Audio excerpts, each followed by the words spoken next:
Hi guys, in today's video I would like to talk about web protection using Sophos in order to protect the Synology. So in the previous video, the goal of my architecture was to reduce the attack surface by limiting incoming traffic or services to the strict necessary. So we limited the use of direct protocols like the DS Cloud and IMAP traffic. We tried to reverse proxy HTTP and HTTPS traffic. And I'm using the UTM as a gateway for services that can be used in that way, meaning here SMTP. All traffic is logged and scanned with the IPS, antivirus, and the WAF when, of course, it's relevant. But you may have seen that all outgoing traffic was blocked with that configuration because I was only talking about incoming traffic. But still, in the firewall rules that I have shown you, outgoing traffic was not present. Outgoing firewall rules were not here. So now, of course, we need to allow outgoing traffic. For example, when you would like to renew your Let's Encrypt certificate and download Synology packages and updates, for example. Anyway, what we have to try to do is to avoid direct connections to the internet if possible, and therefore we have to use a web proxy.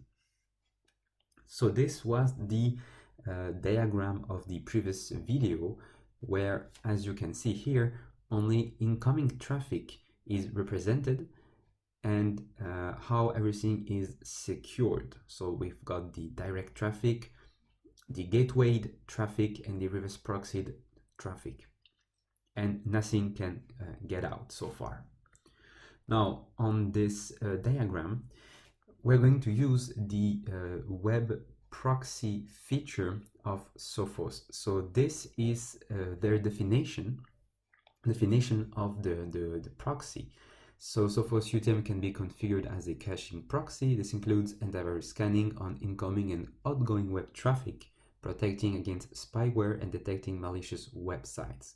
And of course, you can also block or allow some categories like pornography, like malicious websites, malicious downloads, etc., etc. So if we start from the right side with the NAS, so the NAS is going to have to make some connections to the internet. The NAS has a firewall, but that firewall can only block incoming traffic. It cannot, interfere with outgoing traffic. So that means that the NAS is by default and by design able to connect to the entire internet to every port. So that's why I'm saying that Synology firewall can't block outgoing traffic and all ports are open. So in the Sophos UTM, we're going to use it as a transparent HTTP and HTTPS proxy. And all other types of outgoing connections, they are blocked. Sorry, they're blocked for the NAS, meaning that I'm only going to allow HTTP and HTTPS traffic on port 80 and 443. Everything else is going to get blocked. I'm also using some website whitelisting. That means that I'm going to specifically allow the website that I know that I need with my NAS. Everything else will get blocked. And we will benefit from the web antivirus scanning and the IPS. And if you would like to go further, we have to use the SSL interception, because otherwise you will only have a partial protection, but using the SSL interception feature will break some stuff. So I will talk about it.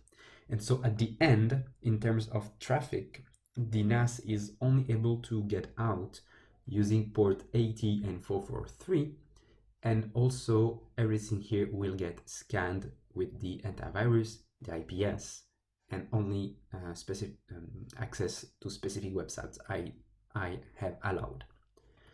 Now, why use a proxy. So in terms of security, it is to ensure that only trusted or safe sites are accessed from the NAS. So any malicious or suspicious or compromised website access, they are going to get blocked by using, for example, some categories where you're going to say, I want to block browser exploits websites, malicious downloads websites, malicious sites, phishing sites, spyware, and adware hosting websites, for example. And I'm going to apply to all of that the antivirus scan and the IPS.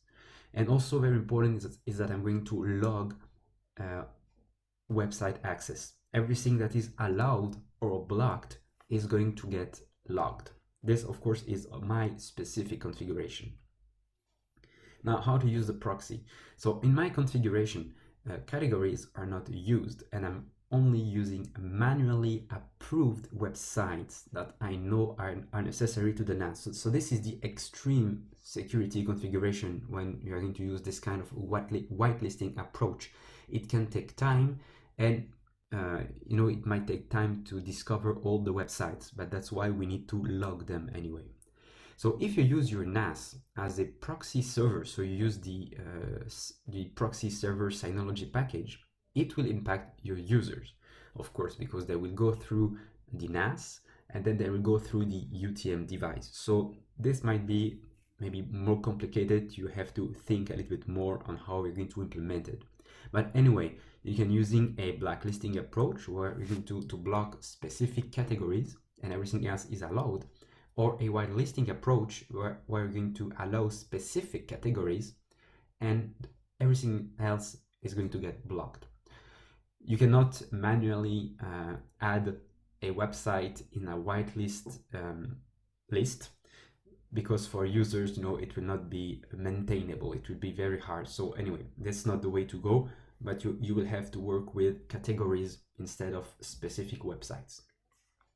In some cases, of course, you can use the categories to block or to allow, and also use some specific websites in certain cases where you have the wrong category which is being applied, for example, or for any kind of other problems that I will not go into the details right now. So for the web control, so in the web protection and web filter profiles of the Sophos UTM software, you have to create a web filter profile at first. Here's going to be the rule number 4, because it's already created. Now I'm going to edit this profile. So I just put the name, and I've put also the allowed network. So this means that only the NAS is going to be allowed to use this filter. I've also used the transparent mode, okay, because if I use standard mode, this is the explicit proxy. It can be used with the Synology. I don't know how it will affect other packages if they need to go to the internet. Maybe they will just read the system proxy settings of the NAS. But I just didn't want to have to go through, some other configurations with an explicit proxy. So I have decided to use a transparent proxy because it's easier and faster to configure. But in this mode, only traffic on port 80 and 443 can be intercepted by the proxy. If you're going to use another port, then the web filter will not take this traffic into consideration, and it will have to go through a simple firewall rule. So I will not go into details right now how exactly this works, but this is how it works, globally in those kind of settings. Now,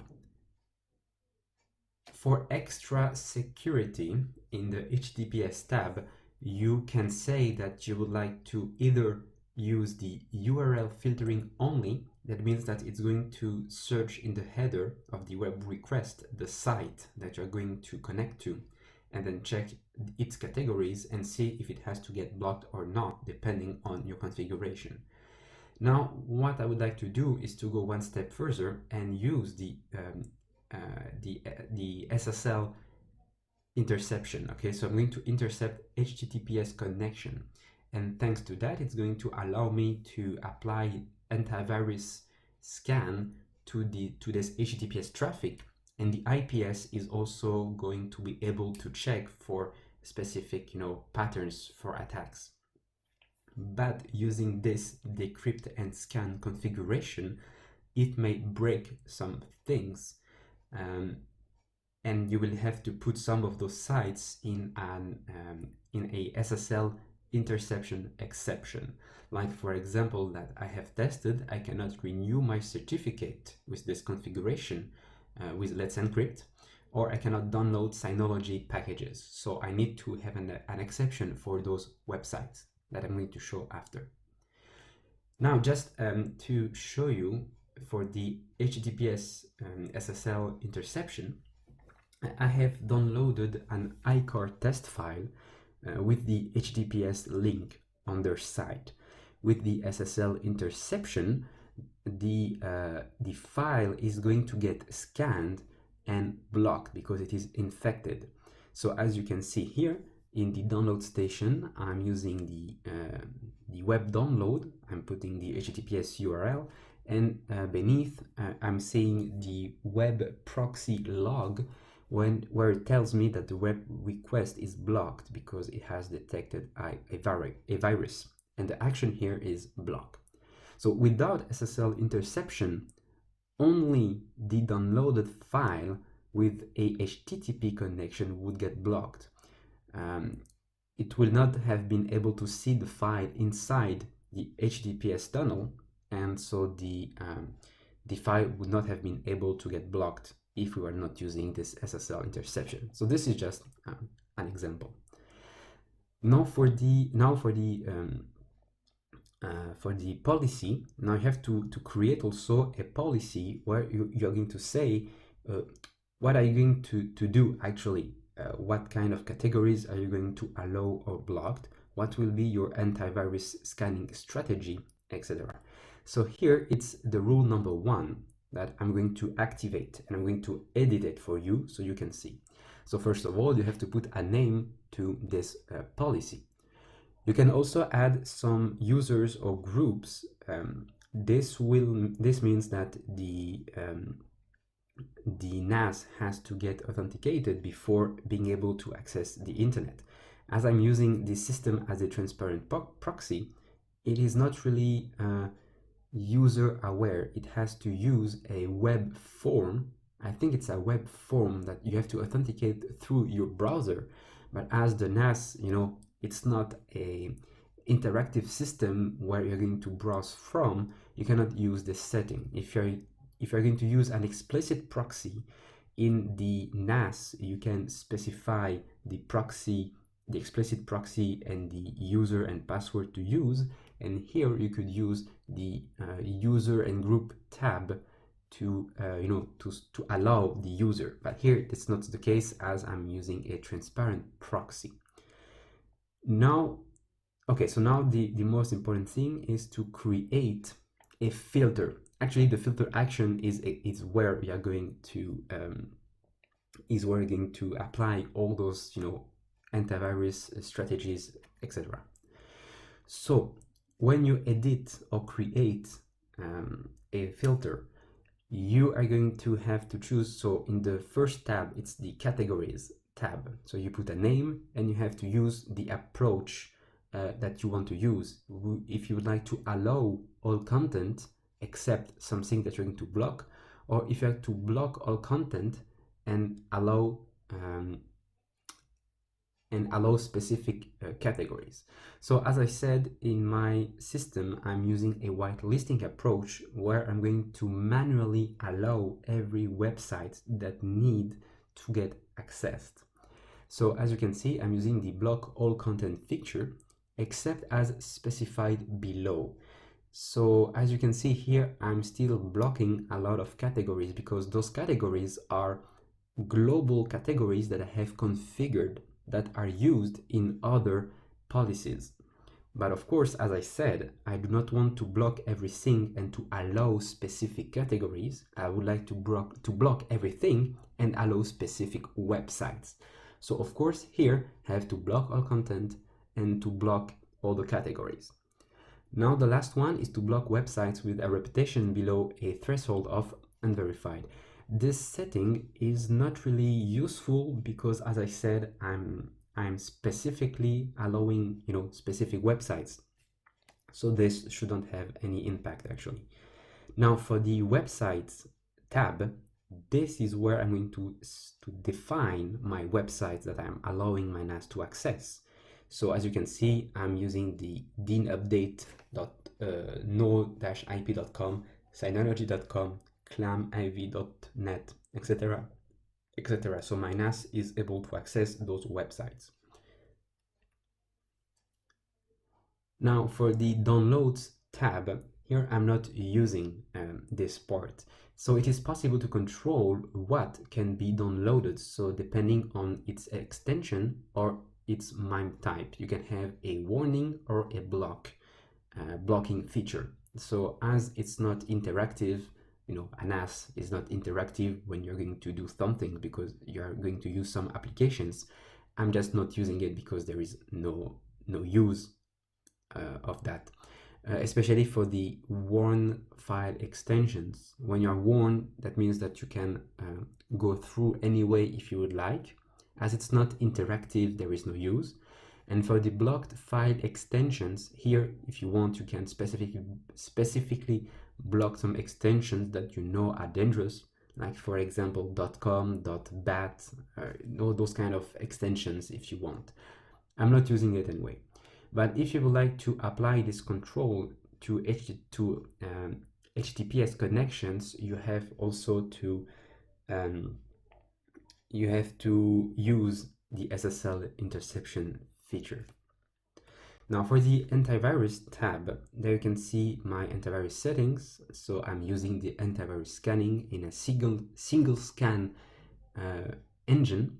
I'm not sure, as I'm using the free software, I'm not sure that the dual scan is allowed. I think that there's only one.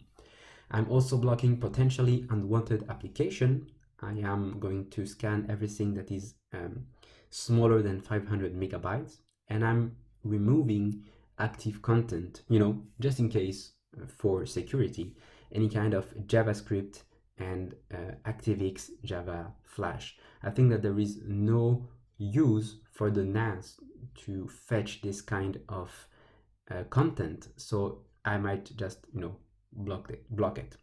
And of course, in the additional options, I'm going to log accessed pages and log blocked pages. As I said, using the SSL interception will break some stuff, so we need to put some websites in the SSL scanning exception. So here, after my tests, I saw that Synology.com, some of the subdomains, it was not working. So for example, to download some packages.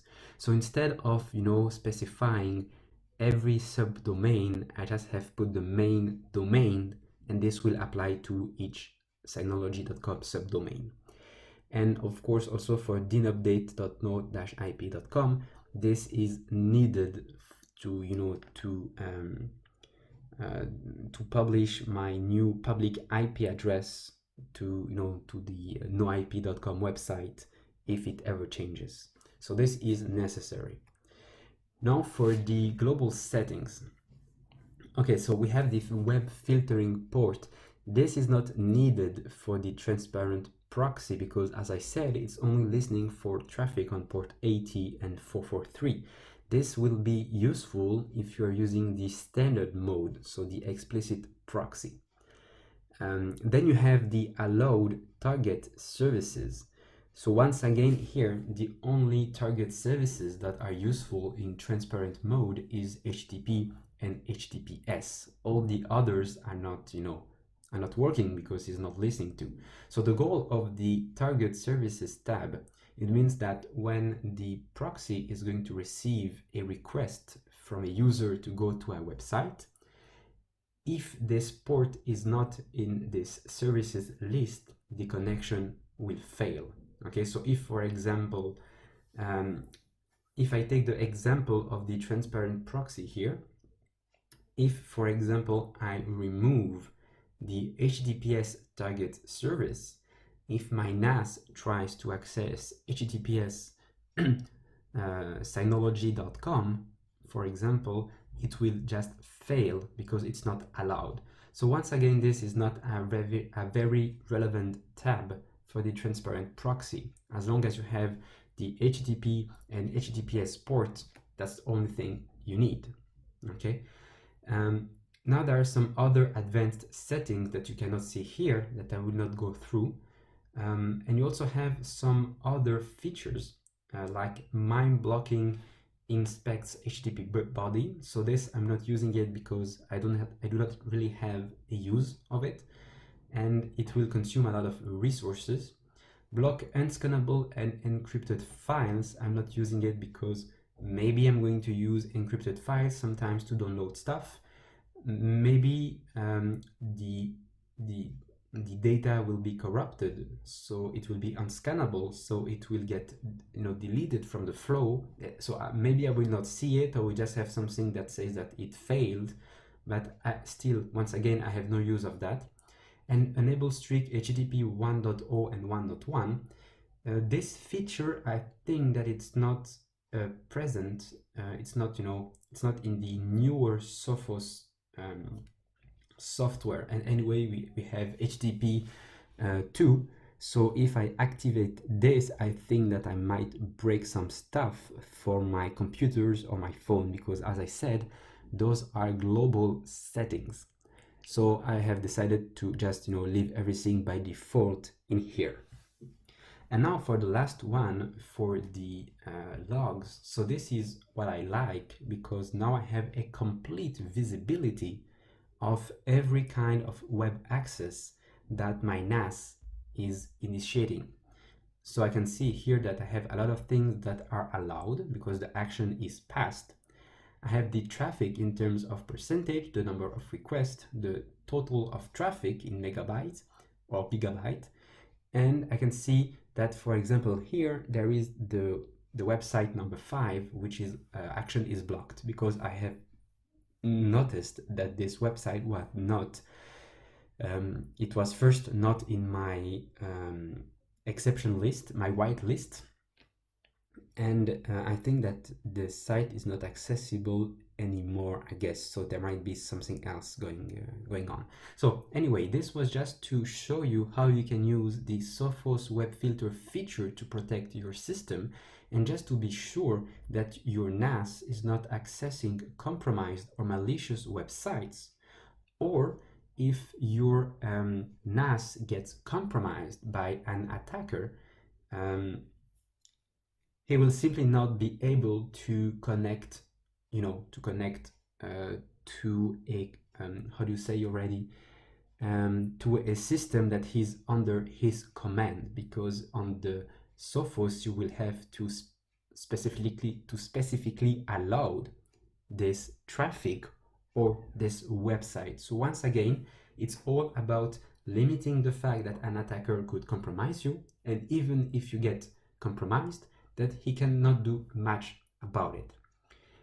Okay, so I think I'm done from this presentation. I hope you like this video. Don't forget to subscribe or put a thumb up if you like this video, and see you next time for another one.